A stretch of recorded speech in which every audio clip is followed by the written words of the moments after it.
இந்த டிசம்பர் மாதம் 23ஆம் தேதி செவ்வாய்க்கிழமை இந்த காலையில நீங்க நல்லா இருப்பீங்க. இந்த வார்த்தையை கேட்டுக்கொண்டிருக்கக்கூடிய அன்பான கர்த்தருடைய பிள்ளைகளை, உங்கள் செவிகள் ஆசீர்வதிக்கப்பட்டது. இந்த சத்தம் ஒலித்து கொண்டிருக்கக்கூடிய உங்கள் இல்லங்கள் ஆசீர்வதிக்கப்பட்டது.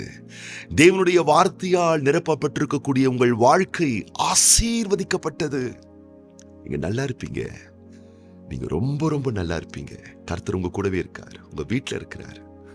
உங்களுடைய நல்வாழ்வு சிறக்க தேவனுடைய ஆசீர்வதிக்கப்பட்ட கரங்கள் இன்றைக்கும் உங்களை அழகாய் கரம் பிடித்து நடத்தும். நம்பிக்கையோடு ஜெபத்தோடு முன்னோக்கி செல்லுங்கள் அன்பான கர்த்தருடைய பிள்ளைகளே. ஒரு முறை ஒரு விவசாயி தன்னுடைய லேண்ட்ல, தனக்கு சொந்தமான நிலத்துல சில வேலைகள் செய்து கொண்டிருக்கும் பொழுது, அந்த ஊரில் இருந்ததான முதியோர், எல்லாரும் மதிக்கக்கூடிய ஒரு முதியோர், அவர் ஒரு வாக்கு சொன்னா அப்படியே பழிக்கும்னு சொல்லி அந்த ஊர் மக்களுக்கு ஒரு பெரிய நம்பிக்கை. நல்ல ஒரு மனிதர், முதிர்ந்த அனுபவம் கொண்டவர். அந்த ஒரு குறிப்பிட்ட ஐயா அந்த விவசாயியை பார்த்து, தம்பி, உனக்கு ஒரு வைர புதையல் கிடைக்க போகிறது. இன்னும் கொஞ்ச நாள்ல நீ பெரிய கோட்டீஸ்வரனா மாற போற, பெரிய பணக்காரனா மாற போற அப்படின்னு சொல்லிட்டு அந்த ஐயா போயிட்டார். இந்த விவசாயிக்கு பெரிய சந்தோஷம், உற்சாகம், தலைக்கால் புரியல. பா, இன்னும் கொஞ்ச நாள்ல நமக்கு வைர புதையல் கிடைக்க போகுது.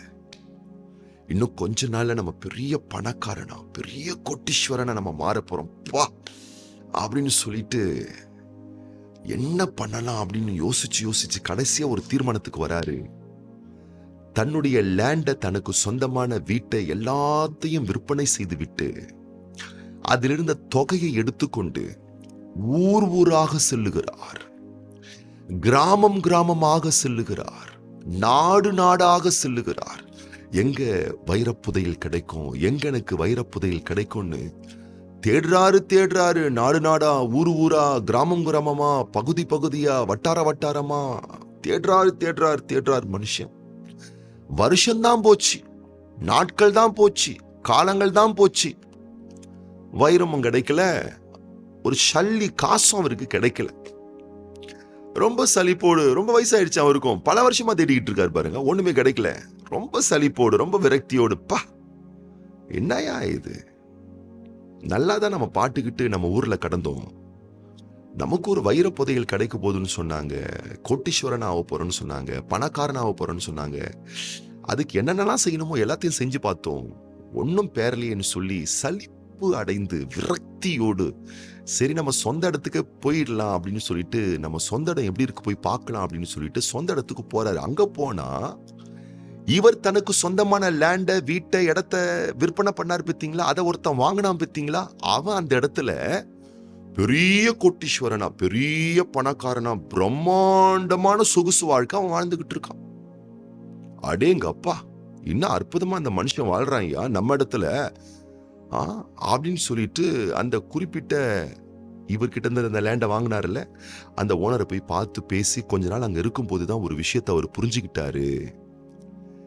தனக்கு சொந்தமான லேண்டிலேயே ஒரு பெரிய வைர புதையல் இருந்திருக்கு. அந்த வைர புதையல இவர் யாருக்கு அந்த லேண்டை சேல்ஸ் பண்ணாரோ அவன் அதை கண்டுபிடித்தான், அதை எடுத்தான், வைரங்களை விற்றான். இன்னைக்கு ஒரு பெரிய பணக்காரனா, பெரிய கோட்டீஸ்வரனா அவன் மாறிட்டான்.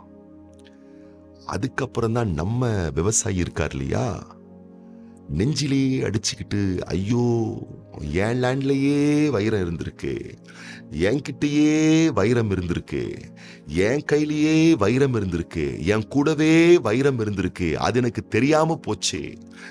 இந்த கூடவே இருக்கக்கூடிய வைரத்தை பெருசா நான் நினைக்காம, அதை நான் பொருட்படுத்தாம, அதை அலட்சியப்படுத்திட்டு ஊர் ஊரா, நாடு நாடா, கிராமம் கிராமமா எங்கெங்கேயோ அலைஞ்சி திரிஞ்சு என் வாழ்க்கையெல்லாம் வீணா போச்சுன்னு சொல்லி புலம்பிக்கிட்டு இருந்தாராம். இது ஒரு ஸ்டோரி தான். இதுல ஒரு அற்புதமான ஒரு விஷயம் அடங்கி இருக்கு. அது என்ன தெரியுமா? இன்னைக்கு கூட கர்த்தருடைய பிள்ளைகளே, நீங்க வைரம், பணம், கோடி அப்படின்னு சொல்லிட்டு எதையோ திங்க் பண்ணாதீங்க. ஆண்டவர் உங்களுக்கு கொடுத்திருக்கக்கூடிய உடம்பு இருக்கு பார்த்தீங்களா, இதுவே வைரம். ஆண்டவர் உங்களுக்கு கொடுத்திருக்கக்கூடிய உங்கள் மனைவி இருக்கிறாங்க பார்த்தீங்களா, அவங்களே உங்களுக்கு வைரம். ஆண்டவர் உங்களுக்கு கொடுத்த கணவன் இருக்கார் இல்லையா, அவரே உங்களுக்கு வைரம். ஆண்டவர் உங்களுக்கு கொடுத்த அப்பா அம்மா இருக்காங்க இல்லையா, அவங்களே உங்களுக்கு வைரம். ஆண்டவர் உங்களுக்கு கொடுத்ததான பிள்ளைகள் இருக்கிறாங்க இல்லையா, அவங்களே உங்களுக்கு வைரம். ஆண்டவர் கொடுத்த உடன்பிறப்புகள், ஆண்டவர் கொடுத்த நட்புகள், ஆண்டவர் கொடுத்ததான சபை, ஆண்டவர் கொடுத்த எல்லா ஆசீர்வாதமும் வைரம் தாங்க. இன்னைக்கு நம்ம கையில அதெல்லாம் இருக்கு, அவங்களாம் இருக்கிறாங்க, அவங்க அருமை நமக்கு தெரியல. நிறைய பேரை நான் பார்த்துட்டேன், நிறைய பேரை பார்த்துட்டேன். கணவன் இருக்கும்போது அவரை பெருசா நினைக்க மாட்டாங்க, மதிக்க மாட்டாங்க. மனைவி இருக்கும்போது பெருசா நினைக்க மாட்டாங்க, மதிக்க மாட்டாங்க. அப்பா அம்மா இருக்கும்போது பெருசா நினைக்க மாட்டாங்க, மதிக்க மாட்டாங்க. பிள்ளைங்க இருக்கும்போது பெருசா நினைக்க மாட்டாங்க. கூட இருக்கக்கூடிய நட்புகள் இருக்கும்போது பெருசா நினைக்க மாட்டாங்க. ஒரு காலம் வரும்போது அவங்க போயிருவாங்க, நம்ம கையை விட்டு போயிருவாங்க, நம்ம வாழ்க்கை விட்டே போயிருவாங்க, நம்முடைய உறவு வட்டாரத்தை விட்டே போயிருவாங்க. சில பேர் உலகத்தை விட்டே போயிருவாங்க. அதுக்கப்புறம் புலம்புவாங்க பாருங்க, அடேங்கப்பா, ஐயோ, ஒரே ஸ்டேட்டஸா போட்டுட்டு இருப்பாங்க. எப்ப பார்த்தாலும் அவங்கள பத்தியே பேசிக்கிட்டு இருப்பாங்க. வீடு ஃபுல்லா போட்டோவை மாட்டி வச்சிருப்பாங்க. அவங்களை நினைவு கூறுவதற்கு அவர்கள் உபயோகப்படுத்திய பொருளை பத்திரமா வச்சு பாதுகாத்துட்டு இருப்பாங்க. இருக்கும் போதே நேசிக்க மாட்டாங்க. இருக்கும் போதே சலிப்பை காட்டுவாங்க, மதிக்க மாட்டாங்க, மட்டமா நடத்துவாங்க, கனப்படுத்த மாட்டாங்க, கேவலமா ட்ரீட் பண்ணுவாங்க, சண்டை போட்டுக்கிட்டே இருப்பாங்க. எப்படியெல்லாம் அவங்கள வச்சு செய்யணுமோ வச்சு செஞ்சுக்கிட்டே இருப்பாங்க. ஒரு காலகட்டம் அவங்க போயிருவாங்க பாருங்க. அதுக்கப்புறம் தலையா அடிச்சுப்பாங்க. ஐயோ, பொக்கிஷம் மாதிரி இருந்த என் புருஷன் போயிட்டாரு, பொக்கிஷம் மாதிரி இருந்த என் மனைவி போயிட்டாங்களே, எங்க அப்பா அம்மா போயிட்டாங்களே, என் பிள்ளைங்க போயிட்டாங்களே, இந்த உறவு போயிருச்சே, இந்த வரவு போயிருச்சே, இந்த வாய்ப்பு போயிருச்சே, இந்த சந்தர்ப்பம் போயிருச்சே, இந்த வேலை போயிருச்சே, இந்த உத்தியோகம் போயிருச்சே, இந்த ஊழியம் போயிருச்சு, நல்ல உடல்நிலை போயிருச்சு, உடல் உறுப்புல இருந்ததான நல்ல அழகான உறுப்பின் பகுதியெல்லாம் போயிருச்சுன்னு சொல்லிட்டு எல்லாத்தையும் இழந்துருவாங்க பாருங்களேன். உங்க பல்லு இருக்கு பாருங்க, ரொம்ப வைரம். அது இப்ப இருக்கிற வரைக்கும் தெரியாது, நிறைய பேர் அதை பாத்துக்கிறது இல்ல. போனதுக்கு அப்புறம் தான் புலம்பிக்கிட்டு இருப்பாங்க, ஐயோ பல்லு போயிருச்சு. முடி, அது ஒரு வைரம். இருக்கும்போது நல்லா பாத்துக்கோங்க. உங்க உள்ள இருக்கக்கூடிய இன்டர்னல் ஆர்கன்ஸ் வைரம், நல்லா பாத்துக்கோங்க. உங்களை நீங்க தான் பாத்துக்கணும். போனதுக்கு அப்புறம் புலம்பிட்டு இருப்பாங்க. உங்கள் உறுப்புகள் ஒவ்வொன்றும் வைரம். இருக்கும்போது அருமை தெரிய மாட்டேங்குது. உடம்ப கவனிச்சிக்க மாட்டாங்க, ஹெல்த்தை பார்த்துக்க மாட்டாங்க, வீட்டை பார்த்துக்க மாட்டாங்க, குடும்பத்தை பார்த்துக்க மாட்டாங்க, பிள்ளைய பார்த்துக்க மாட்டாங்க, அற்பமா விட்டுருவாங்க. எல்லாம் போனதுக்கு அப்புறம் அடிச்சுன்னு புலம்புவாங்க. ஆண்டவருடைய பிள்ளைகளே, கர்த்தர் உங்க கையில கொடுத்திருக்கக்கூடிய எல்லாமே வைரம் தான். இதை விட்டுட்டு எங்கேயோ வேடிக்கை பார்த்துக்கிட்டு இருக்காதீங்க. உங்கள் புருஷனை பாருங்க, உங்க வீட்டை பாருங்க, உங்க அப்பா அம்மாவை பாருங்க, உங்க வேலையை பாருங்க, உங்க ஊழியத்தை பாருங்க, உங்க கடமையை பாருங்க, உங்களுக்கு கொடுக்கப்பட்ட பொறுப்பை பாருங்க, அந்த உத்தரவாதத்தை பாருங்க. அதை நல்லா வச்சுக்கோங்க, அதை பெட்டராக்குங்க. வைரம் என்ற புதையலா பொக்கிஷமா ஆண்டவர் உங்களுக்கு கொடுத்திருக்கக்கூடிய எல்லா பலன்களையும் நலன்களையும் நல்லா பார்த்துக்கோங்க. நீங்க ரொம்ப நல்லா இருப்பீங்க. நாளைக்கு ஒன்ன நம்ம இழந்துட்டாலும் அன்பான தேவ பிள்ளைகளே, இழந்தது இழந்துதான், மீண்டும் எடுக்கவே முடியாது. மீண்டும் அதை எடுக்கவே முடியாது. அப்படி நாம் எடுக்க வேண்டுமேனால் அதற்காக நாம் செலுத்த வேண்டிய கிரயம் பெரிய கிரயம். இருக்கும் போதே உங்க வீட்டை நல்லா வச்சுக்கோங்க. இருக்கும் போதே உங்கள் உடலையும் உங்கள் உடல் உறுப்பையும் நல்லா வச்சுக்கோங்க. இருக்கும் போதே உங்கள் கணவனை, உங்கள் மனைவியை, பிள்ளைகளை, உங்களுக்கு கர்த்தர் கொடுத்த சபையை, கர்த்தர் கொடுத்த என்னென்ன நன்மையை கொடுத்தாரோ எல்லாத்தையும் நல்லா வச்சுக்கோங்க. கர்த்தருடைய பிள்ளைகளே, நீங்கள் ஆசீர்வதிக்கப்பட்டிருப்பீர்கள், நீங்கள் கனம் பெற்றிருப்பீர்கள். இக்கரைக்கு அக்கறை பச்சைன்னு சொல்லுவாங்க. இதை விட்டுட்டு எங்கெங்கயோ பார்த்துட்டு எதையோ நாடிட்டு ஊரா நாடு நாடா கிராமமா எங்கெங்கயோ போய் அலைஞ்சுக்கிட்டு இருக்காதீங்க. கர்த்தர் கொடுத்த நன்மையை பெற்று அனுபவிங்கள். நல்லா பார்த்துக்கோங்க. நீங்க ரொம்ப நல்லா இருப்பீங்க. இருப்பதில் நிறைவோடு இருங்க, திருப்தியா இருங்க. கர்த்தர் கொடுத்த குடும்ப வாழ்க்கைக்கு, கர்த்தர் கொடுத்த வருமானத்துக்கு, கர்த்தர் என்னெல்லாம் கொடுத்திருக்கிறாரோ அதுல சந்தோஷமா இருங்க. வேதம் சொல்லுகிறது, நீதிமொழிகளின் புஸ்தகம் 15ஆம் அதிகாரம் 15ஆம் வசனம், சிறுமைப்பட்டவனுடைய நாட்கள் எல்லாம் தீங்குள்ளவைகள், மனரம்யமோ நித்திய விருந்து. நித்திய விருந்து. திருப்தியா வாழ்ந்து பாருங்க. ஒவ்வொரு நாளும் விருந்துதான். ஒவ்வொரு நாளும் சந்தோஷமா வாழலாம், ஒவ்வொரு நாளும் திருப்தியா வாழலாம். நன்றி செலுத்துங்க. அப்பாவுக்கு நன்றி செலுத்துங்க. உங்க வீட்டுக்காக நன்றி உள்ளவங்களா இருங்க. உங்கள் கணவருக்காக நன்றி உள்ளவங்களா இருங்க.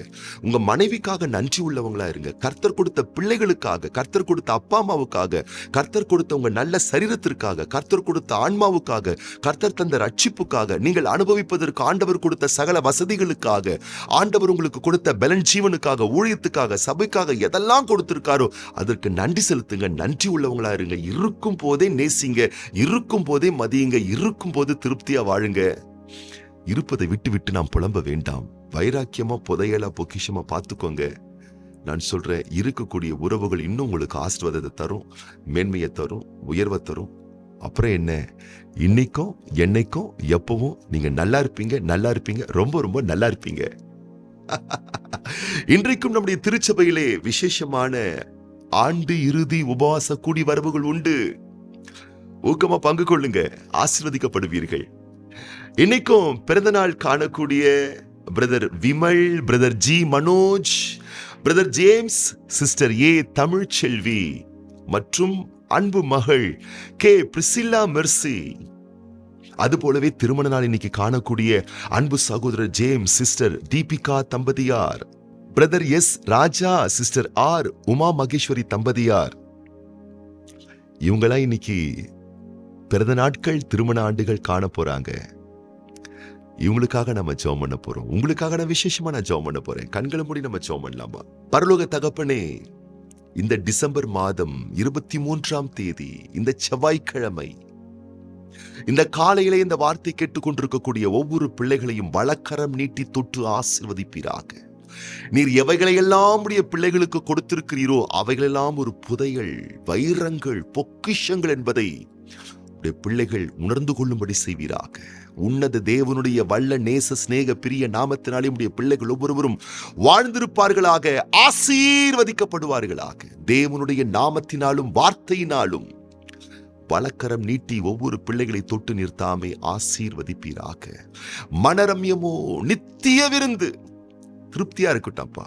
கர்த்தர் நீங்க எதெல்லாம் கொடுத்திருக்கீங்களோ அதற்காக நன்றியுள்ள பிள்ளைகளாக, அதில் திருப்தி காண்கின்ற பிள்ளைகளாக, அதில் மகிழுகிற பிள்ளைகளாக உடைய பிள்ளைகள் ஒவ்வொருவரும் வாழ்ந்திருக்கும்படி தேவனாகிய கர்த்தர் நீர் அனைத்து ரகமான நன்மைகளை நீர் உடைய பிள்ளைகளுக்கு சம்பூர்ணமாய் தந்திருளும்படி தேவனே உடைய நாமத்தினாலும் வார்த்தையினாலும் இந்த வார்த்தை கேட்டுக்கொண்டிருக்கிற, ஜெபித்துக் கொண்டிருக்கிற ஒவ்வொரு பிள்ளைகளை மனதார வாழ்த்துறோம், ஆசீர்வதிக்கிறோம் அப்பா.